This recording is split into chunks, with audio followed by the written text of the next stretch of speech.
Bonjour, alors dans cette vidéo, je vais vous proposer un point de situation sur ce qu'on peut attendre à la fois à court et long terme sur les sujets qui font l'actualité en ce moment au niveau des marchés, c'est-à-dire le prix de l'énergie et des intrants, ce qu'on peut attendre au niveau de l'inflation et les conséquences que ça aura sur l'évolution de différents compartiments des marchés. Donc d'abord pour le prix de l'énergie, moi ce que je pense sur le court terme, c'est qu'on a deux gros feedbacks négatifs qui vont s'opposer à une poursuite, je dis bien temporairement, de la hausse du prix du pétrole. Ces deux gros feedbacks négatifs, ce sont c'est la hausse du prix des intrants. Donc vous voyez ici les prix à la production qui sont la courbe bleue de ce graphique. Donc on a un écart entre prix à la production et prix à la consommation, je vous en ai déjà parlé, qui dépasse maintenant 14%.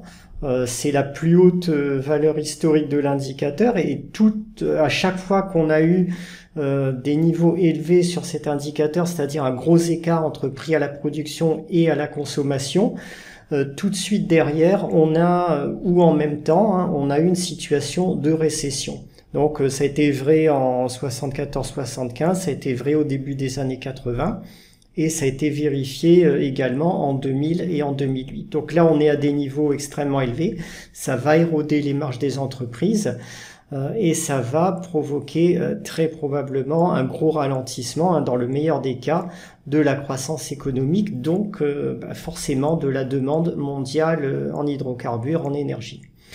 Le deuxième facteur, on va dire deuxième effet de feedback négatif qu'on a, c'est que plus on a comme ça une accélération de la demande en pétrole, une hausse des prix de l'énergie, plus les banques centrales vont être motivées pour appuyer le frein sur la pédale, c'est-à-dire ralentir leurs injections de liquidités, ralentir leurs efforts de quantitative easing, voire même un petit peu plus tard augmenter les taux d'intérêt. Et à ce moment-là, là aussi, ce sont des facteurs qui vont ralentir la demande et du coup la consommation en hydrocarbures. Donc ça, ce sont des feedbacks négatifs, à mon avis, puissants sur le court moyen terme, c'est-à-dire sur un horizon qui va aller de 6 mois à 1 an et demi, 2 ans peut-être. Je cite une fourchette, c'est difficile d'être plus précis pour le moment. Les marchés, ils anticipent. Donc là, oui, avant qu'on en vienne au marché, vous voyez la situation des banques centrales, l'effort de quantitative easing. Donc là, on a un graphique qui montre l'accroissement sur 12 mois glissants de la taille du bilan des banques centrales. Donc on a atteint un pic énorme avec le Covid, avec presque 60%. Évidemment, ça a provoqué un boom de la demande, ça a boosté les économies. On est en train en ce moment de ralentir fortement. On s'était plus ou moins stabilisé sur un niveau de l'ordre de 17%, et depuis octobre, vous voyez que ça rebaisse. La Fed a annoncé qu'elle allait ralentir ses injections de liquidités, et logiquement, on peut s'attendre à ce qu'on passe assez rapidement en dessous de 10%, c'est-à-dire à des niveaux qui étaient juste dans la moyenne de ce qu'on observe sur la période 2010-2018 par exemple. Donc voilà. En tout cas, les marchés, clairement, ils anticipent de plus en plus une correction sur le secteur du pétrole. Vous avez ici la courbe des futurs du pétrole, dont la situation de backwardation est de plus en plus prononcée. On a ici, donc sur les échéances courtes, un prix du baril à 83,9, et si on se place simplement 3 ans plus tard, vous voyez que les futurs se traitent à 62$.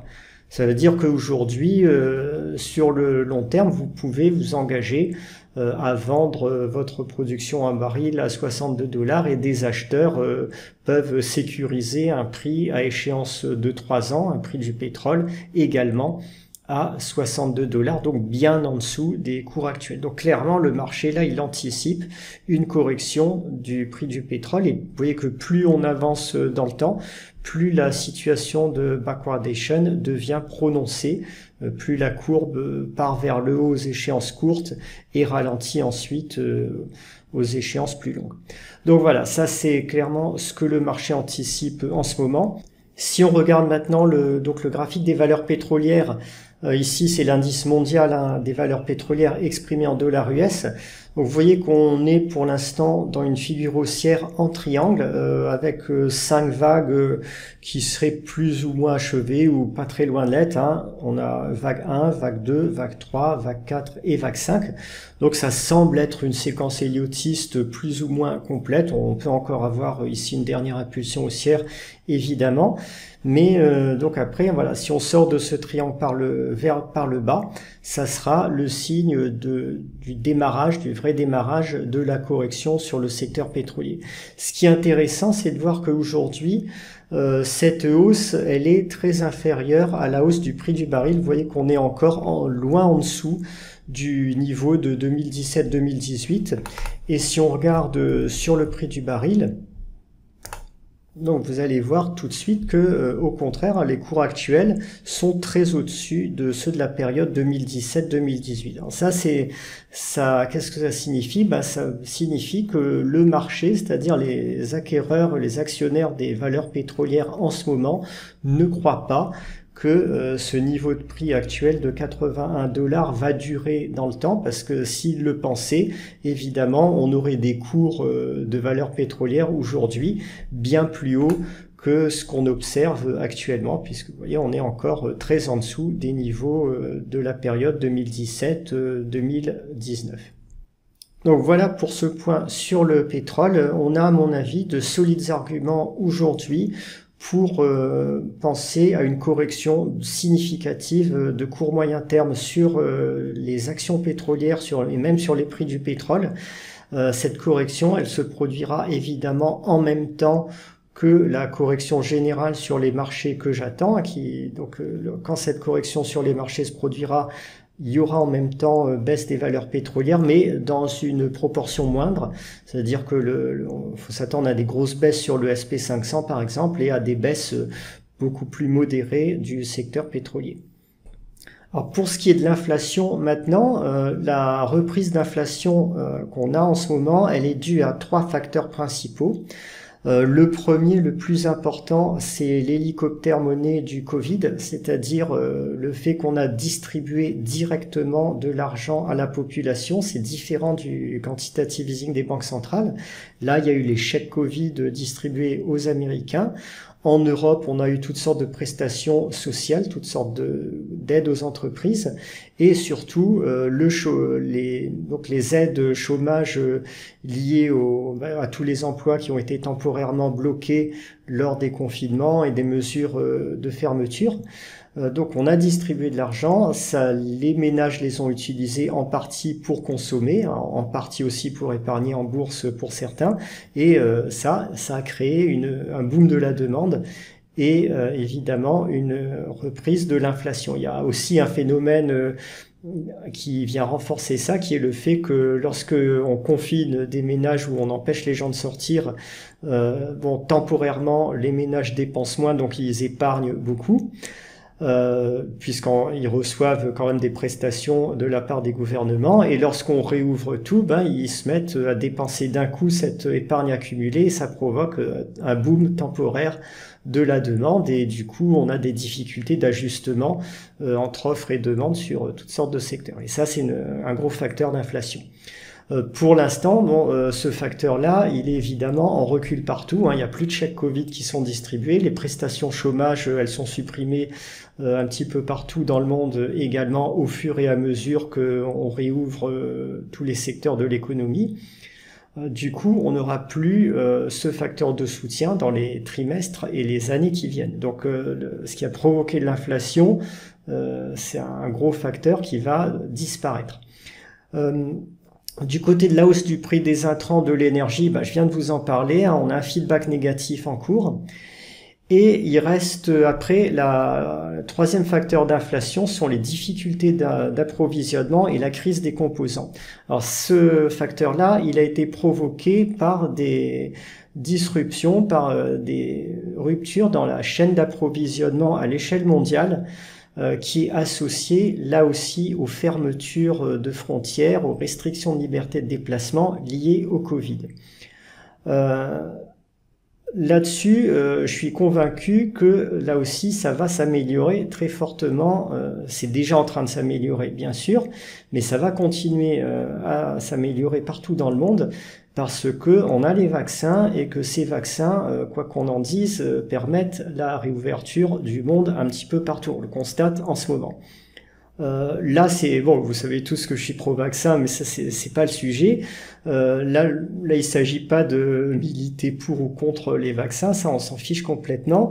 Là, il s'agit de mon argent, de l'argent de mes abonnés. Donc, quand j'étudie ce sujet des vaccins, j'essaye de le faire, je pense, de façon objective dans la situation actuelle pour savoir la question qui m'intéresse quand je suis en prévision de marché, c'est de savoir est-ce que dans les mois qui viennent, les vaccins vont échouer et est-ce qu'on va se mettre à refermer toutes les économies à cause d'une nouvelle vague de Covid, par exemple, ou est-ce qu'au contraire, on va poursuivre sur la lancée actuelle, c'est-à-dire continuer à réouvrir partout dans le monde.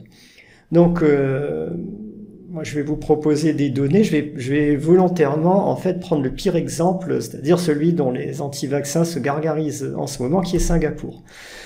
Donc, ce qu'on dit, ce qu'on entend dire partout, c'est, voilà, à Singapour, on a vacciné toute la population, et juste après, qu'est-ce qui se passe? On a une grosse vague de Covid, donc vous voyez que les vaccins affaiblissent l'immunité, si on vaccine tout le monde, il y aura plein de Covid après, etc. Bon, alors, la réalité, c'est pas du tout ça.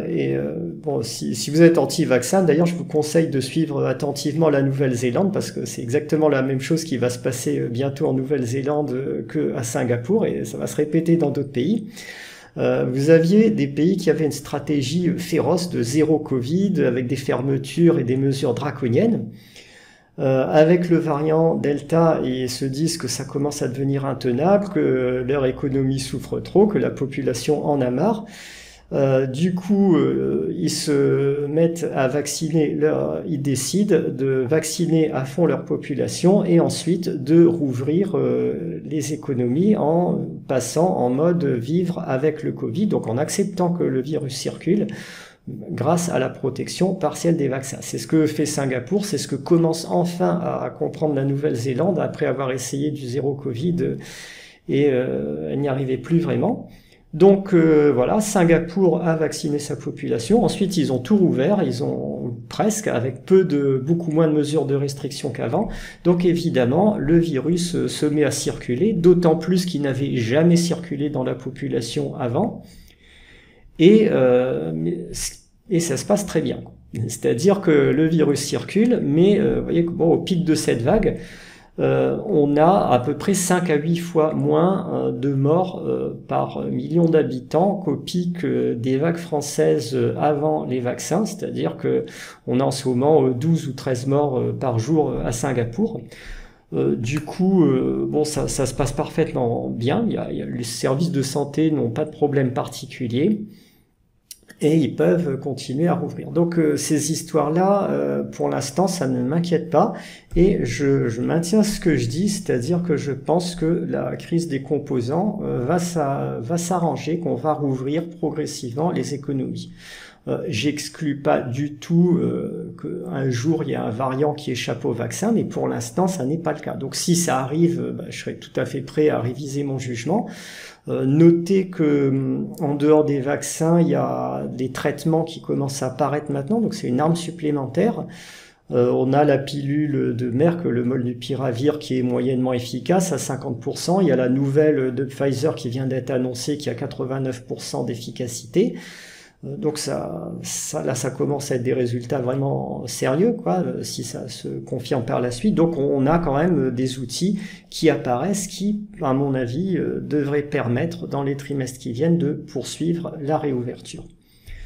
Donc voilà, une fois de plus, les vaccins, j'ai jamais dit qu'ils offriraient l'immunité collective, ça c'est une utopie complète, hein, je l'ai dit dès le départ. Tout ce qu'on leur demande, c'est de réduire fortement le nombre de formes graves d'hospitalisation. c'est ce qu'ils font pour l'instant plutôt bien. Donc voilà. Alors cette crise des composants, elle va quand même pas se résoudre instantanément, évidemment. Il y a trop de ruptures dans les chaînes d'approvisionnement pour que ça s'arrange d'un coup. Je pense qu'on va rester dans les 6 prochains mois avec des difficultés importantes, qu'au second semestre de 2022, ça va progressivement s'améliorer et qu'on aura un retour complet à la normale fin 2022, début 2023. Mais dans tous les cas, ce que vous pouvez voir, c'est que les 3 facteurs qui ont causé un pic d'inflation, ils risquent de reculer dans les trimestres qui viennent, et on a d'autres feedbacks négatifs, notamment les taux. Plus les taux montent, plus l'économie ralentira, et du coup, par contre-coup, plus ça fera reculer l'inflation. Donc voilà, je suis pas inquiet à court terme d'une hausse forte de l'inflation pour l'instant. Alors maintenant, je vais vous parler du long terme, et là c'est radicalement différent évidemment de ce que je vous ai dit précédemment. Sur le long terme, au niveau pétrole, moins sur le charbon et le gaz quand même, mais sur le pétrole, on a un renchérissement des coûts d'extraction qui est clair à prévoir à cause du peak oil conventionnel, c'est-à-dire que les ressources de pétrole conventionnel, bon, on en a probablement extrait aujourd'hui plus de la moitié, on fait de moins en moins de nouvelles découvertes. Ça veut pas dire qu'on va manquer de pétrole. Là, on a tout le pétrole non conventionnel, c'est-à-dire le shale oil, les sables bitumineux, le pétrole lourd qui peut être extrait de façon tout à fait rentable, mais ça coûte, c'est plus compliqué, c'est plus cher à extraire. Donc ça, c'est une tendance de fond. On a le désinvestissement depuis 2012 à cause des prix bas qui fait que si la demande en pétrole vient augmenter dans les années qui viennent, et c'est probable, l'offre aura beaucoup de mal à suivre parce que il faut le temps de forer les nouveaux puits, de construire les infrastructures, donc ça se fait pas d'un coup. Donc ça c'est important, et on le voit avec la COP26, mais on le voyait déjà un petit peu avant, les nouvelles mesures climat. Donc ces mesures, ça consiste à assécher les financements des énergies fossiles, au moins en Occident, c'est-à-dire que les banques sont incitées à ne plus prêter aux entreprises qui produisent des énergies fossiles du pétrole. Les investisseurs institutionnels, les grands fonds de pension, ou les FCP européens, là aussi avec les normes ESG, les critères ESG, ils sont incités à quitter le secteur du pétrole. Ça, pour les investisseurs particuliers que nous sommes, c'est tout simplement génial, c'est une excellente nouvelle. Tout ce que ça signifie, c'est que si des entreprises pétrolières ont leur financement un petit peu asséché, bon, soit elles vont se retourner vers des prêteurs d'autres pays. Dans ces cas, ok, elles auront juste un peu plus de mal à se financer. Soit elles vont attendre, c'est-à-dire elles vont attendre que les prix montent, et une fois que les prix auront suffisamment monté, elles n'auront tout simplement plus aucun besoin de partenaires financiers pour lancer de nouveaux investissements, de nouveaux projets, puisqu'elles vont crouler sous le cash, et à ce moment-là, elles pourront investir par elles-mêmes. Et c'est ce qu'on voit déjà chez de nombreuses compagnies pétrolières actuellement. Ça commence. Donc ça veut dire, ces histoires de normes climatiques de COP, ça veut dire que les prix vont monter à cause du sous-investissement, et que les investisseurs individuels, donc là j'appelle ça non ESG, c'est-à-dire ceux qui ne se plieront pas aux lubies du environnementaliste du GIEC et qui se diront moi j'en ai rien à faire, eux ils auront une plus grosse part du gâteau, c'est-à-dire qu'on pourra acheter prochainement des entreprises pétrolières pleines de cash avec un bilan en béton armé parce qu'elles ne pourront plus s'endetter fatalement, et qui bénéficieront en prime donc de prix du pétrole élevés. Et comme il y aura des fonds institutionnels moins présents, on pourra bénéficier de conditions d'entrée plus attractives. Donc ça, ce que fait la COP, ça ne me dérange absolument pas. On va les laisser à leur délire, et nous, on est là pour évidemment tirer profit de nos choix en matière d'épargne. Bon, pour ceux qui auraient des scrupules quand même, je vais faire un petit hors-sujet sur cette COP parce qu'il faut bien fêter l'occasion. Donc selon le GIEC, hein, on est à plus 1,1 degré depuis l'ère pré-industrielle. Bon, ce sont des données un petit peu redressées, on va dire. C'est sans doute moins, mais je conteste pas du tout que le climat se réchauffe. Hein. Moi, je dirais plutôt 0,7, 0,8 degrés avec les données que j'ai, mais bon, on va leur accorder ces 1,1 degré. Donc notez bien qu'avec ces plus 1,1 degré, les rendements agricoles, ils augmentent partout dans le monde depuis des décennies, y compris dans les pays les plus chauds, quelles que soient les cultures. Je vais vous montrer les graphiques tout de suite derrière. Les catastrophes naturelles font de moins en moins de morts, là aussi je vais le prouver, et le coût des dégâts de ces catastrophes naturelles en part de PIB décroît régulièrement depuis plusieurs décennies. Donc jusqu'ici, vous voyez que ces plus 1 degré n'ont provoqué aucun souci, aucun problème particulier où que ce soit dans le monde, et que si on a plus tard 1 ou 2 degrés de plus, c'est-à-dire que si on avait un réchauffement global de 2 ou 3 degrés, franchement, je vois pas bien où serait le souci. Hein. Donc je vous propose là quelques graphiques. Là, vous avez les rendements en blé, donc Europe, Asie, Amérique, Afrique. Vous voyez que ça monte absolument partout, qu'il n'y a aucune inflexion dans les courbes, aucun changement de quelque nature que ce soit, à part la variabilité d'année en année. Bon, il y a des bonnes, des mauvaises années, mais globalement, tous les rendements montent. Ils montent tout simplement parce que on a de meilleures techniques de culture, on a des intrants, des engrais plus efficaces qui sont produits d'ailleurs à partir d'énergie fossile. Donc c'est sûr que si on empêche la production d'engrais en coupant les sources d'énergie, ça va pas bien se passer pour les rendements. Bon, ça, mais ça sera certainement pas de la faute au CO2. Le maïs, hein, exactement pareil, le riz, exactement pareil. Vous voyez que les rendements montent absolument partout. On peut s'amuser à faire ce travail sur l'ensemble des céréales, et vous voyez la situation. Bon, ça monte un petit peu moins vite en Afrique, hein, parce qu'ils utilisent, eux, moins d'énergie, donc ils ont forcément des techniques de culture en même temps moins efficaces. Dès qu'on va vers des pays plus riches, vous voyez que ça augmente de plus en plus au niveau des rendements. Donc ça sont des statistiques tout à fait officielles hein, de la FAO sur le site Our World in Data, donc ça n'est pas contestable. Sur les catastrophes naturelles, hein, là aussi, ce sont des sources tout à fait officielles. Vous voyez, là j'ai pris l'ensemble des catastrophes naturelles de nature météorologique. Hein. Donc j'ai enlevé là-dedans les tremblements de terre hein, qui sont a priori pas liés au climat. Pour tout le reste, donc inondations, météo extrême, température, glissement de terrain, sécheresse, incendie. Vous voyez le nombre de morts dans les années 20, 40, 60, et plus on avance dans le temps, moins on a de morts au fil du temps. Donc vous voyez qu'en ce moment on est sur des niveaux de l'ordre d'une dizaine de milliers de morts par an, et que avant ça se comptait en millions les mauvaises années. Donc c'est assez spectaculaire les progrès qui ont été faits à ce niveau, et une fois de plus le plus 1,1 degré il ne pose aucun problème là-dedans.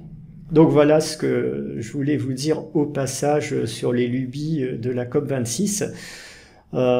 N'ayez pas de scrupules, il n'y a vraiment aucune raison d'avoir le moindre scrupule à investir dans le pétrole, le gaz, les énergies fossiles. Ce sont des choses qui sont indispensables, qui sont utiles à l'humanité.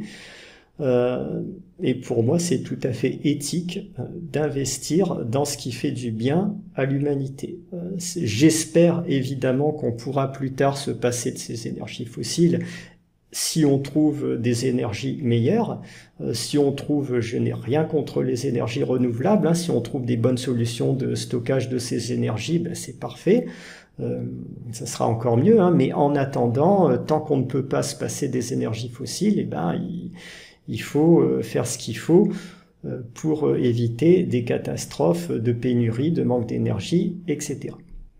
Ici, donc vous avez le coût des catastrophes naturelles, donc ce sont des données de compagnies de réassurance issues d'un article de Forbes en octobre 2019. Donc vous voyez, évidemment, d'année en année, ça varie. Il y a des années où on a beaucoup de catastrophes, d'autres où on a peu de catastrophes, mais globalement, ça baisse légèrement. En tout cas, il n'y a aucune tendance à l'augmentation du coût de ces catastrophes naturelles. Je parle bien en termes de part du PIB. Évidemment, si on parle en monnaie courante, le coût va augmenter d'année en année à cause de l'inflation, parce qu'on a des infrastructures qui ont de plus en plus de valeur avec la croissance également.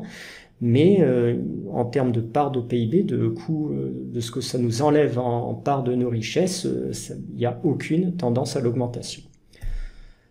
Donc voilà, en conclusion de cette vidéo, donc rappelez-vous bien ce que je vous ai dit, une correction significative à attendre, y compris sur le secteur du pétrole, gaz, énergie, sur l'ensemble des marchés actions, bien entendu, à court moyen terme. Cette correction, cette nouvelle correction, elle devrait fournir une opportunité historique, mais vraiment de quelque chose qui se rencontre peut-être une ou deux fois dans une vie, pour entrer sur le secteur du pétrole, parce qu'on est, même avec la hausse qu'on a eue en ce moment, on est à un niveau historiquement bas sur le prix de l'énergie, sur le prix du pétrole, alors que tous les facteurs de long terme sont en faveur d'une forte hausse des cours. Vous voyez ici donc le ratio entre l'indice mondial des valeurs pétrolières et le SP500.